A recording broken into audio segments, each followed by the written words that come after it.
So I'm originally from Detroit, Michigan, which I like to call the Wakanda of the United States. And I love being from Detroit because almost everyone in my community was Black growing up. And it was a wonderful thing to grow up in a community with people who looked like me and shared much of my cultural heritage and history. Every mayor that I ever had growing up was Black. Most of my teachers were Black. The police chief was Black. The people who committed crimes were Black. I had a Black dentist. How many people had a Black dentist? Okay, 1, 2, maybe, right? Okay, yeah, oh, I see you, Belby, right? And so I had a different experience. The students who were remedial were Black, but I went to a high school with 4,000 gifted and talented students, and 80% of them were Black. And so then I went to boarding school in East Hampton, Massachusetts.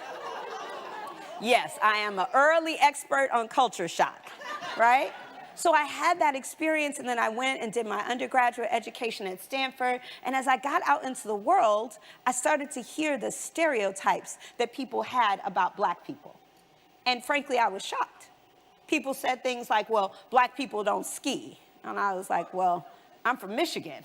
Black people have ski clubs, right? Like, I couldn't understand. Black people don't swim, and now thanks to Stanford, where I work, we win gold medals in swimming, right? So I was just kind of confused, and I remember thinking, wow, people are really ignorant. And I didn't mean it in a pejorative way. I meant it as in do not know.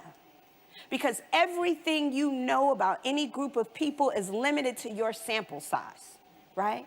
Whether it's people with neurodivergent, different kinds of disabilities or abilities, whether it's people who are trans or people who are Black or people who are from certain parts of the world, you only know what your family taught you, what your neighborhood taught you, what the educational system taught you, or what the media taught you. And none of those are really good resources.